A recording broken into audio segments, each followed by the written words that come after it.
오늘 보실 하나님 말씀은 열왕기상 2장 19절서부터 25절입니다. 열왕기상 2장 19절부터 25절 말씀 보겠습니다. 밧세바가 이에 아도니아를 위하여 말하려고 솔로몬 왕에게 이르니 왕이 일어나 용접하여 절한 후에 다시 왕자에 앉고 그의 어머니를 위하여 자리를 베푸니 그가 그의 오른쪽에 앉는지라. 밧세바가 이르되 내가 한 가지 작은 일로 왕께 구하오니 내 청을 거르지 마소서. 왕이 대답하되 내 어머니여 구하소서. 내가 어머니의 청을 거절하지 아니하리이다. 이르되 청하건대 수넴 여자 아비삭을 왕의 형 아도니아에게 주어 아내로 삼게 하소서. 솔로몬 왕이 그의 어머니에게 대답하여 이르되 어찌하여 아도니아를 위하여 수넴 여자 아비삭을 구하시나이까. 그는 나의 형이오니 그를 위하여 왕권도 구하옵소서.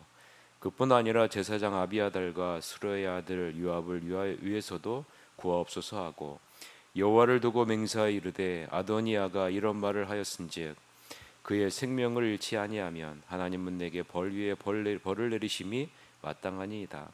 그러므로 이제 나를 세워 내 아버지 다윗의 왕위에 오르게 하시고 허락하신 말씀대로 나를 위하여 집을 세우신 여호와께서 살아계심을 두고 맹세하노니 아도니아는 오늘 죽임을 당하리라 하고 여호야다의 아들 브나야를 보내매 그가 아도니아를 쳐서 죽였더라. 아멘.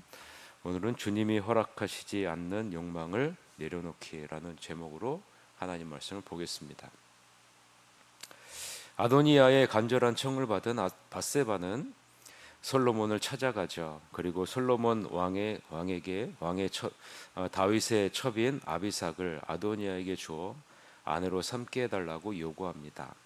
이에 솔로몬이 그 요청에 악한 의도가 있음을 간파하고 아도니아를 처형하도록 명령을 내리는 장면이 오늘 본문의 내용 관찰입니다.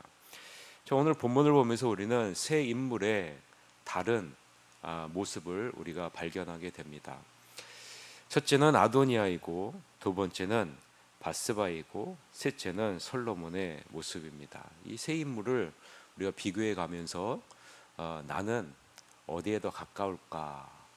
내가 본받아야 될 부분은 무엇일까? 내가 고쳐야 될 부분은 개선해야 될 부분은 무엇일까? 여러분이 묵상하시면서 나아가는 시간을 가졌으면 좋겠습니다. 먼저 아도니아입니다. 아도니아는 스스로 자신을 높여 아버지 다윗을 이어 왕이 되려고 한 사람입니다.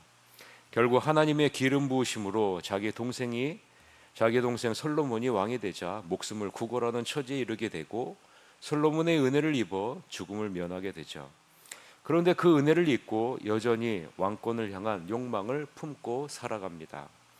하나님이 하신 일이 잘못된 일이라 라고 생각하며 왕권에 대한 욕망을 계속 키워나가죠. 아도니아는 만일 자신이 아버지의 여자, 특별히 사랑을 받았던 아비삭을 취할 수 있다면 그것을 발판으로 아버지의 왕위를 계승할 수 있을 것이라는 욕망, 환상을 계속적으로 품고 나아갑니다. 이러한 잘못된 욕망 환상은 시간이 지남에 따라 점점 더 고조되죠. 결국 아도니아는 한 차례 은혜를 입었음에도 불구하고 하나님이 닫으신 그 길을 열려는 욕망을 내려놓지 않고 스스로 파멸에 이르게 되는 것을 우리가 보게 되죠. 하나님의 뜻을 거스르려는 그러한 욕망, 그 욕망이 내 마음 가운데 있지는 않는가? 우리는 하나님이 하시는 일을 인정하고 순종하는 모습으로 나아가야 한다는 거죠. 그렇지 않으면 하나님의 뜻을 거스르려는 욕망이 결국 나를 무너뜨리게 되기 때문입니다. 하나님이 멈추라고 하실 때 멈추고 가라고 할 때 가는 그런 모습이 내 마음 가운데 있을까? 여전히 미련을 버리지 못해 붙들고 있지는 않는지, 인간적인 감정과 연민에 사로잡혀 선택을 하고 있지는 않는지, 여러분이 내 자신의 모습을 돌아보시길 바랍니다. 하나님의 말씀과 질서를 기준으로 선택을 하고 있을까? 여러분 자신을 적용하시기 바라겠습니다. 두 번째 밧세바예요. 아도니아는 밧세바를 찾아가서 자신의 억울한 사정을 이야기하죠. 본래 왕권은 자신의 것이었는데 하나님의 주권에 의해 솔로몬이 왕이 되었음을 인정하는 것처럼 보입니다. 자신을 왕위를 빼앗긴 자로 묘사하고 동정의 대상으로 바라보게 합니다. 그리고 왕위를 잃은 것에 대한 보상의 대가로 아버지 다윗의 첩 아비삭을 아내로 줄 것을 요구합니다. 자, 아버지의 왕위를 이어받지 못했다면 적어도 아버지가 가지고 있던 소중한 것 어떤 것이라도 자신에게 주어져야 마땅하지 않느냐라는 논리로 밧세바를 설득합니다. 그리고 밧세바에게 솔로몬 왕에게 말을 잘해서 다윗의 수종을 들었던 수냄 여자 아비삭을 자신에게 아내로 주도록 설득합니다. 아도니아가 밧세바를 찾은 이유가 무엇일까요? 한번 생각해 보세요. 아도니아가 밧세바를 찾은 이유가 무엇일까? 밧세바는 솔로몬 왕에게 막대한 영향력을 행사하는 인물임을 아도니아는 잘 알고 있죠.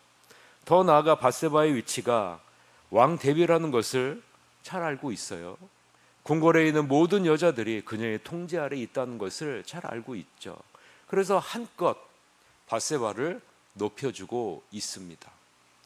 아도니아가 밧세바를 대하는 태도가 어떠했을 것인지가 눈에 환하게 보여지지 않습니까? 아도니아는 밧세바의 위치를 한껏 높였을 것이고 자신의 모습은 가장 비참하고 처량한 모습으로 묘사하며 불쌍히 여겨달라고 아마 애원했을 겁니다. 이런 아도니아의 모습에 밧세바는 완전히 넘어갑니다. 왕이 되려는 자신의 욕망을 이루기 위해 스스로 하나님의 뜻과 질서를 파괴하고 있는 아도니아의 욕망을 밧세바는 알아차리지 못해요. 분별하지 못합니다. 아도니아의 정치적인 야욕을 알아차리지 못하는 영적인 둔감한 상태에 머물고 있는 것이 바로 밧세바의 모습입니다. 하나님의 뜻, 하나님의 질서, 하나님의 말씀이라는 명확한 기준을 갖고 있지 않는 그런 모습이 밧세바에게서 보이는 거죠. 영적으로 긴밀하기보다는 영적으로 둔감한 모습을 우리는 밧세바의 모습을 통해서 보게 됩니다. 영적으로 둔감해 이 세상의 지혜와 욕망에 끌려다니는, 결국 이용당하는 모습을 우리는 밧세바에게 모습을 통해서 볼 수 있죠. 반면에 솔로몬의 모습을 한번 보세요. 솔로몬은 어떻습니까? 솔로몬은 하나님의 뜻을 분별할 수 있는 지혜를 갖고 있는 사람입니다. 사람의 말과 행동이 어디서부터 오는 것인지 그 의도를 분명하게 분별할 수 있는 지혜를 갖고 있는 사람입니다. 영적으로 둔감한 밧세바는 속일 수 있었지만 말씀으로 깨어있고 하나님과 긴밀한 관계를 갖고 있고 지혜를 갖고 있는 솔로몬은 속일 수 없죠. 솔로몬을 한번 보세요. 솔로몬은 아도니아의 욕망이 무엇인지, 아도니아가 아비삭을 요구하는 이유가 무엇인지, 하나님의 뜻과 질서를 무너뜨리려는 그 욕망에 기인한 것임을 분별하고 있음을 우리가 보아야 한다는 거죠. 그래서 어머니 밧세바의 청혼에도 불구하고 솔로몬은 어떻게 합니까? 솔로몬은요, 하나님의 말씀에 근거해서, 하나님이 주신 질서에 근거해서 정확하게 분별하고 그 지혜를 따라 움직이는 것을 볼 수가 있어요. 어머니의 요청에 의해서 움직이는 것이 아니라, 세상의 이치에 따라가는 것이 아니라 무엇을 따라가요? 하나님의 말씀과 질서를 따라 분별하고 나아가는 것을 우리가 볼 수 있다는 거예요. 솔로몬은 어머니에게 거절의 이유를 다음과 같이 말합니다. 그를 위하여 왕권도 구하소서. 아도니아가 아버지의 여자를 계승할 수 있다면 아버지의 왕권도 계승할 수 있을 것이라는 사실을 어머니에게 알려주죠. 아도니아가 노리는 것은 무엇이라는 거예요? 아버지의 첩, 아버지를 섬겼던 수냄 여자 아비삭이 아니라 아도니아가 노리는 것은 왕권입니다 라는 것을 분별하고 있는 거예요. 여러분, 사람의 말과 사람의 행동에 끌려다니지 말라는 거예요. 이 세상이 추구하는 논리와 이 세상에서 말하는 그 지혜에 끌려다니지 말라는 거예요. 이용당하지 말라는 거예요. 우리는 하나님의 말씀으로, 하나님이 주신 창조의 질서로 분별할 수 있는 지혜를 갖고 있어야 된다는 거예요. 어디에도 끌려다니는 인생이 아니라 우리는 하나님이 주신 지혜를 갖고 분별할 수 있는 그러한 능력을 갖추어야 한다는 겁니다. 아도니아의 의도를 정확하게 꿰뚫은 솔로몬은요, 어떻게 합니까? 아도니아를 처형하죠, 여러분. 하나님이 세우신 왕권과 질서를 위협하는 자, 하나님의 뜻과 질서를 파괴하려 하는 자의 결말이 어떻게 되는지를 솔로몬은 아도니아의 모습을 통해서 분명하게 보여주고 있는 겁니다. 그래서 우리는 이것이 하나님의 뜻인지를 분별할 수 있는 지혜다라는 것을 발견할 수 있는 거죠. 화평을 목적으로 왔다는 아도니아의 말과 행동만 믿고 경계심을 풀고 끌려갔던 그런 바세바의 모습, 이것이 아니라 하나님의 뜻에 합당한가를 분별할 수 있는 지혜를 우리는 가져야 되고, 이 지혜를 날마다 사모하는 모습 가운데 우리가 있어야 한다는 겁니다. 중요한 것은 이 지혜가 어디로부터 옵니까? 이 지혜가 어디로부터 와요? 하나님의 말씀으로부터 온다는 거예요. 하나님의 말씀으로부터. 그래서 우리는 날마다 이 말씀을 붙잡지 않으면 사람의 말과 행동과 얼마나 지혜롭습니까, 여러분? 아도니아가 얼마나 지혜로워요.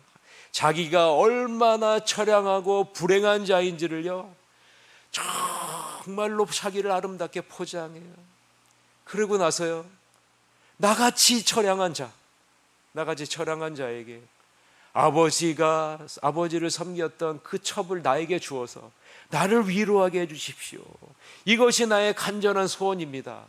여러분, 대부분 많은 사람들이 그러한 속임수에 넘어가지 않습니까? 이 세상의 지혜에 끌려가게 되지 않겠습니까?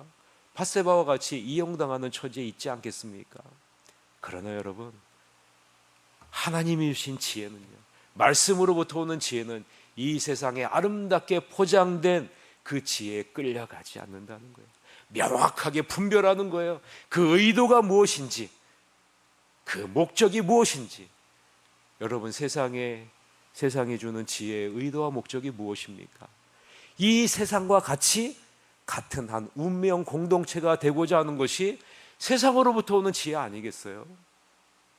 이것을 우리는 하나님의 말씀으로 명확하게 분별할 수 있는 지혜를 갖고 판단하고 그것을 분별하며 나아가야 한다는 것입니다. 그러므로 우리는 말씀을 더 가까이 해야 되고요, 매일 깊이 묵상하고 관찰하고 적용하는 이 훈련을 쌓아 나가야 합니다. 그럴 때 우리는 이 세상의 지혜 앞에 명확한 기준을 갖고 하나님의 선한 뜻을 이루어 나갈 수 있는 것입니다. 그러면 우리는 잘못된 욕망에 사로잡히지 않고요, 하나님께 받은 은혜에 감사하며 그 은혜에 보답하는 삶을 살아가게 되는 것입니다. 그럴 때 우리는 솔로몬에게 주셨던 형통함과 풍요로움과 축복을 맛보는 자리에 나갈 수 있는 것 아니겠습니까? 아무쪼록 여러분의 모습을 한번 뒤돌아보십시오. 나는 어떤 사람에 가까운가? 아도니아인가? 바세바인가? 솔로몬인가? 바라기는 솔로몬과 같이 하나님의 말씀으로 분별할 수 있는 지혜를 가지셔서 세상과 사람으로부터 오는 그 모든 것에서 하나님의 선하신 뜻을 분별해 나아가서 하나님이 예비하신 놀라운 축복을 날마다 맛보시는 여러분이 되시기를 주님의 이름으로 간절히 축원합니다. 이 시간 우리다가